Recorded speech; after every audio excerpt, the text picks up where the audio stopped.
आज मुझे बेहद खुशी है कि हम लोग अपनी योगशाला को जारी रखने में कामयाब रहे।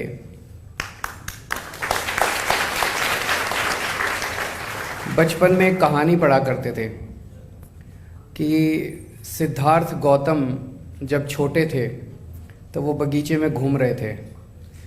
अचानक उन्होंने देखा कि एक हंस आके उनके सामने गिरा, उसके पेट में तीर लगा हुआ था, वो छटपटा रहा था।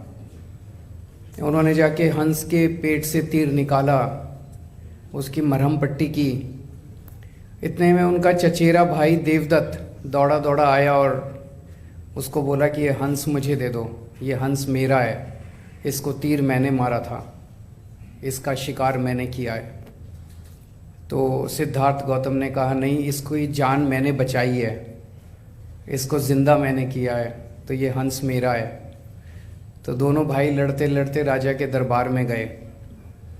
तो राजा ने कहा ठीक है, हंस को बीच में छोड़ दो और दोनों भाइयों को दूर खड़ा कर दो। हंस जिसके पास जाएगा, हंस उसी का। सो हंस को बीच में छोड़ दिया गया, दोनों भाई दूर खड़े हो गए और हंस धीरे धीरे धीरे धीरे करता हुआ सिद्धार्थ गौतम के पास चला गया। तब से ये कहावत शुरू हो गई कि मारने वाले से बचाने वाला बड़ा है।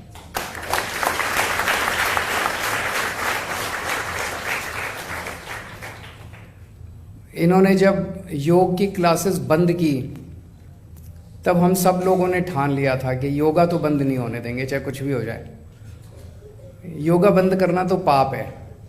अभी मित्तल साहब से मैं बात कर रहा था, ये भी कह रहे थे यार योगा क्यों बंद कर दिया इन्होंने, और राजनीति चलती रहे, लेकिन योगा कैसे बंद कर सकते हैं ये लोग। सो जब योगा बंद किया एलजी साहब ने तो बहुत ज़्यादा दुख हुआ हम लोगों को कि बाकी सारी राजनीति तो चलती रहती है। जनता इस टाइम बहुत सारे, आप लोगों से बात मैं करता रहता हूँ, बहुत सारे पोस्ट कोविड कॉम्प्लिकेशंस भी हैं लोगों को। लंग्स की काफ़ी ज़्यादा कॉम्प्लिकेशंस हैं जिसमें आप लोग मदद करते हैं उनकी, आप लोग उनको बीमारी को दूर करते हैं। तो ऐसे में योगा बंद करना बहुत गलत था। लेकिन दिल्ली का पावर स्ट्रक्चर ऐसा है कि एलजी साहब कुछ भी कर लेते हैं। तो दिल्ली के लोगों ने, फिर हम सब लोगों ने तय किया कि यार योग नहीं बंद होने देंगे, चाहे सरकार से पैसा आए नहीं आए। दिल्ली की जनता इतनी भी गरीब नहीं है कि अपने लोगों को मिलके योगा नहीं करा सकती। तो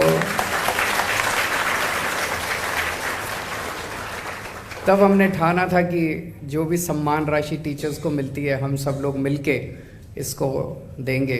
तो मैं सभी डोनर्स का तहे दिल से शुक्रिया अदा करना चाहता हूँ। आप लोगों ने सामने आके कंट्रीब्यूट किया और योगा के क्लासेस आज चल रही हैं। जब तक ये वापस सरकारी सिस्टम में नहीं आती, मैं उम्मीद करता हूँ जल्दी आ जानी चाहिए सरकारी सिस्टम के अंदर, तब तक हम हर महीने इसी तरह से डोनर्स के माध्यम से आप लोगों की सम्मान राशि देते रहेंगे। हमारा सबसे बड़ा मेहनतार, कल मैं एक RWA की मीटिंग में गया था, वहाँ एक महिला खड़ी हुई और उन्होंने कहा जी जब आपका स्टेटमेंट आया था कि मैं आपका भाई हूँ और आपकी योगा क्लासेस किसी हालत में बंद नहीं होने दूंगा, और अगले दिन योगा क्लासेस शुरू हो गई, तो कहती है कि I was literally in tears कि इस तरह के काम भी सरकार में हो सकते हैं, इस तरह के काम भी राजनीति के अंदर हो सकते हैं। तो कुछ लोगों को ये लगता है कि हमने योगा क्लासेस कोई वोट के लिए किया है। हम ये वोट के लिए नहीं कर रहे, हम ये दिल्ली वालों के लिए कर रहे हैं। जब हमारी सरकार बन गई और मैं मुख्यमंत्री बन गया तो मैं सबका मुख्यमंत्री हूँ। मैं बीजेपी वालों का भी मुख्यमंत्री हूँ, मैं आम आदमी पार्टी वालों का भी मुख्यमंत्री हूँ, मैं कांग्रेस वालों का भी मुख्यमंत्री हूँ। अगर उनके घर में कोई बीमार होता है तो उनकी भी जिम्मेदारी मेरी है। और मैं बार बार ये कहता हूँ मैं दिल्ली वालों का भाई हूँ, मैं दिल्ली वालों का बेटा हूँ, तो मैं हर एक के परिवार का हिस्सा हूँ, चाहे वो किसी भी पार्टी का हो, मेरे को उससे कोई लेना देना नहीं है। सो कल आप जब सवेरे अपनी अपनी क्लासेस में जाएं तो एक तो ये मैसेज दे देना कि अरविंद केजरीवाल जी ने कहा है कि आपकी क्लासेस कभी बंद नहीं होने देंगे, किसी हालत में बंद नहीं होने देंगे।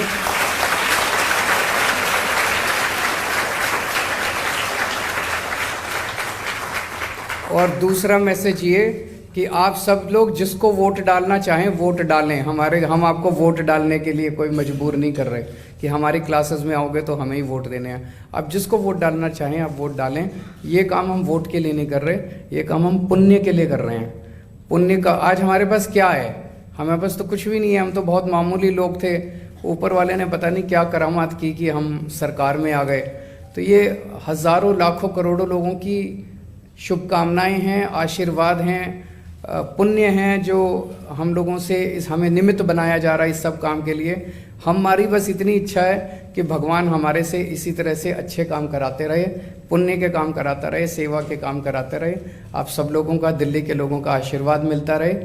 एक और चीज़, इसको क्लासेस, हमारा टारगेट अभी हम 17,000 लोगों को योगा करा रहे हैं। मेरा टारगेट है कम से कम 20-25 लाख लोगों को हमें डेली योगा कराना है दिल्ली के अंदर।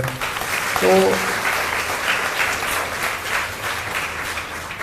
आप लोग पैसे की चिंता मत करना, जितनी और नई नई क्लासेस आप शुरू कर सकते हैं वो नई नई क्लासेस शुरू करते जाइए आप। और जितने ज़्यादा से ज़्यादा लोगों तक आप पहुंच सकते हैं, ज़्यादा से ज़्यादा लोग तक पहुंचिए। जहां इवनिंग क्लासेस शुरू नहीं हुई हैं वहां पे इवनिंग क्लासेस भी शुरू कराइए। मैं बहुत सारी महिलाओं से बात कर रहा था, महिलाओं को इवनिंग क्लासेस ज़्यादा सूट करती हैं। उनको मॉर्निंग में बच्चों को, पति को तैयार करके भेजना होता है। तो जितनी ज़्यादा से ज़्यादा क्लासेस आप शुरू कर सकते हैं, ज़्यादा से ज़्यादा लोगों तक पहुंचने की चिंता कीजिए। पैसे की चिंता मत करना, हमारे पास इतने सारे डोनर्स हैं और अभी और भी बहुत डोनर्स आ जाएंगे।